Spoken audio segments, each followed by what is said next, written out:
有人故意毁掉诚意的助农脐橙，这件事比你想的严重得多。我刷到这条新闻底下的评论区，有一条特别扎眼，大意是说，做什么助农，不就是为了洗白立人设吗？退款怎么了？点赞还不少，我当时看完愣了一下。不是因为这话多离谱，说实话这种论调在娱乐圈相关话题底下太常见了。我愣的是，说这话的人有没有想过，那30多笔订单背后是真实的农民在仓库里花了将近4个小时打包脐橙。所以今天这期咱不聊八卦，聊一件看起来不大，但我越想越觉得严重的事情是这样的。4月13号有报道说，诚意，对，就是那个因为琉璃莲花楼被大家认识的演员，他以家乡大使的身份推广了一款晨曦脐橙，就是湖南怀化晨曦县的特产。这个助农项目本来挺好的，他不光是站台吆喝，据报道他自己还自费采购了一批脐橙来帮助推广。怎么说呢，在娱乐圈里，愿意真金白银往里掏钱做助农的真不多，但然后呢？合作方发了一篇声明，说他们的线上店铺遭遇了一波非常蹊跷的操作，有人集中下了30多笔订单，下完之后呢，不催发货，不问物流，安安静静等了将近4个小时。农户那边一看，哎呀，来大单了，赶紧加班加点打单、打包、发货。结果呢，包裹刚发出去，物流信息一更新，齐刷刷30多笔全部申请退款，你听出来了吧？这不是买了之后不想要了这么简单，这是等你发了货再退。说白了，脐橙是生鲜，不是手机壳，发出去了，经历来回运输，大概率烂掉，根本没法2次销售。物流费、包装费、脐橙损耗，全是农户自己扛。30多笔订单啊，对一个小农户来说，这不是小数目好。到这儿为止，大部分报道基本就讲完了。但我觉得这件事如果只停在有人恶意退款、农户损失这个层面，那真的太浅了。我今天想一层一层的往里包，第一层是你看到的，也就是我刚才说的，有人下单，等发货，然后退款，农户亏了，诚意做好事被坑了。这是表面，但第2层是很多报道没有往下挖的东西。你想想看啊，什么人会同时下30多笔订单，不是为了买东西，而是专门等你发货再退？这不是一个普通消费者的行为逻辑吧？普通人就算冲动消费了后悔，顶多下1、2单，发现不对赶紧取消，不会等你发了货才动手。30多笔，集中操作，时间卡得死死的，这背后大概率是有组织、有策划的。那问题来了，谁会对一个演员的助农项目下手？动机是什么？这部分我没有实锤，不能瞎说。但根据娱乐圈这些年的规律，稍微跑个题，各位应该还记得吧？饭圈里有一种操作叫定向攻击商务，就是某些极端粉丝群体为了打击竞争对手，会故意去对方的代言产品、合作品牌搞事情，给差评啊，恶意退货啊，投诉举报啊，手段五花八门。目的不是真的对产品有意见，是想让品牌方觉得跟这个艺人合作太麻烦了，从而影响对方的商业价值。我不是说这次一定就是这种情况，我没有证据指向任何特定群体，但这个操作的手法太像了。如果不是饭圈行为，那还有什么合理解释？一个人闲得没事，跑去对助农脐橙搞恶意退款，图什么呢？图那几斤橙子的快感吗？说实话，读到这个细节的时候，我差点跳过，还好又看了一遍。因为这里面有一个非常关键的点，这不是普通商品，这是助农产品好，进入第3层，这才是我觉得这件事真正严重的地方。你对一个明星的商业代言搞恶意退款，伤害的是品牌和艺人，但你对一个助农项目搞恶意退款，伤害的是谁？是那些可能1年就靠这一季脐橙收入过日子的农民。这2件事的性质完全不一样。我一直有一个观点，娱乐圈的竞争再怎么激烈，有些底线是不能碰的。你可以不喜欢一个艺人，你可以不买他代言的东西，你甚至可以在网上骂他，虽然我也不提倡，但你不能把火烧到跟他合作的普通人身上，特别是农户这种弱势群体，而且这件事还有一个更深的影响。程毅这次助农不是那种走过场拍个照就走的，人家自费买橙子给家乡站台，不管你喜不喜欢这个人，这个行为本身是正面的吧？结果呢？做好事反而被人针对，你猜下次再有一人想做助农，他会怎么想？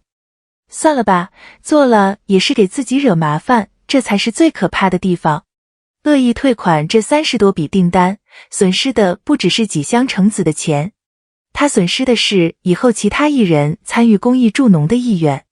他在传递一个信号，做好事有风险，善意会被消耗。哦，对了，还有件事，报道里提到了律师的说法，我觉得挺重要的。上海李振律师事务所的李振武律师说得很明确，这种有组织的恶意退款，情节严重的话，可能构成寻衅滋事罪。特别是当行为导致大量农产品损毁，农民生计受到严重影响的时候，法律风险是很高的。说实话，我觉得这个法律定性非常到位。很多人可能觉得不就是退个款吗？至于上升到犯罪，但你想想看，这不是你在淘宝买了件衣服不合身退了，这是有预谋、有组织的利用平台退款机制来恶意造成他人经济损失。这在法律上叫什么？往轻了说是扰乱正常经营秩序，往重了说，真的可能构成犯罪。而且我多说一句，平台在这件事里也有责任。现在电商平台的退款机制对消费者的保护是很到位的，这没问题。但对于生鲜类商品，特别是助农类商品，有没有可能设计一些特殊的保护机制？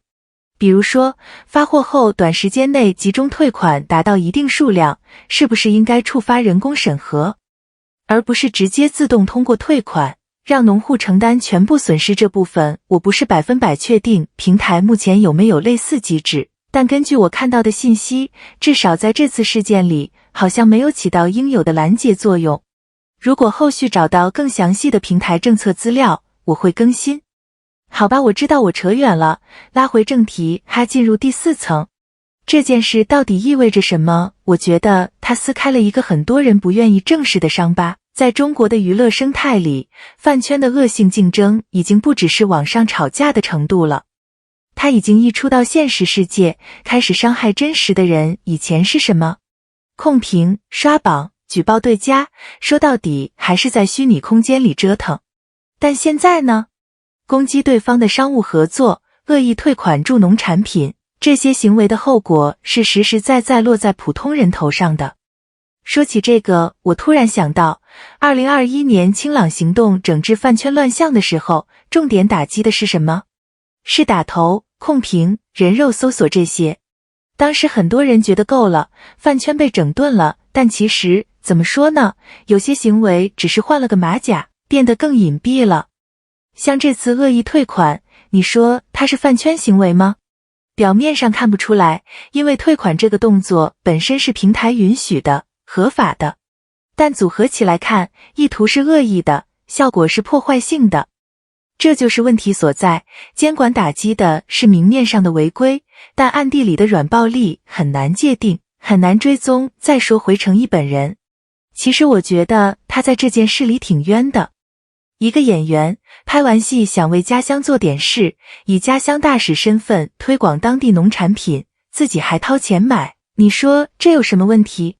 这放在任何一个正常的社会语境里都应该被鼓励的行为，但在娱乐圈这个扭曲的竞争环境里，做好事反而变成了被攻击的靶子。不是他的问题，是整个环境出了问题。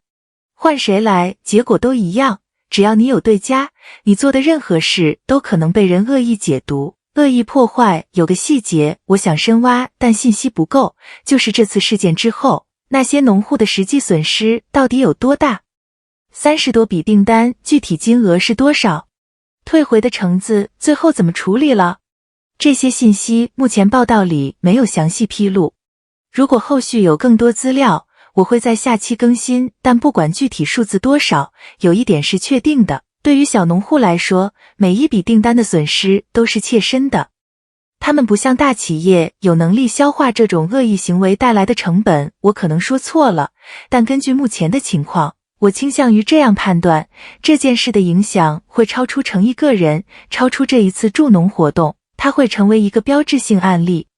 因为他第一次把饭圈恶性竞争和伤害农民利益这两件事挂上了钩。以前你攻击明星的代言，品牌方可以报警，可以起诉，他们有法务团队。但农户呢？谁帮他们？所以我的预判是这样的：第一，这件事在法律层面大概率会有后续。律师已经公开表态可能构成犯罪，如果程毅团队或者合作方选择报警追查，以现在的技术手段追踪到下单账号并不难。而如果最终真的立案，这会成为饭圈恶意退款被追究刑事责任的一个重要先例。第二，平台层面，我觉得这件事会推动电商平台，至少是涉农电商，完善异常退款的监控机制。30多笔同时退款，这在数据上是非常容易识别的异常行为，平台完全有能力做到提前拦截。第三，从行业层面看，短期内可能会让一些艺人对助农合作更加谨慎，但长期来看，我选择乐观，我相信会有更多人站出来。因为这件事被曝光之后，反而让更多人看到了诚意做助农的诚意。坏事有时候也能变好事。最后啊，说句掏心窝子的话，我做这个频道，聊了这么多娱乐圈的事，见过很多荒唐的，很多可笑的，但这件事是真的让我有点生气的。你跟一个艺人有仇有怨，那是你们的事，但你拿农民的生计来当武器，这就过分了。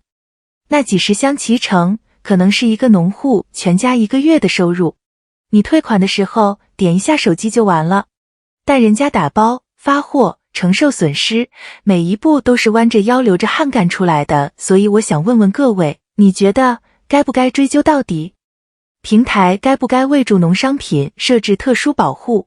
还是说这种事情最终还是会不了了之？评论区聊聊，我很想听听你们怎么看。如果你认同这期视频的观点，帮忙点个赞，转发一下。不是为了数据，是真的希望更多人看到，做好事的人不应该被这样对待。我们下期见。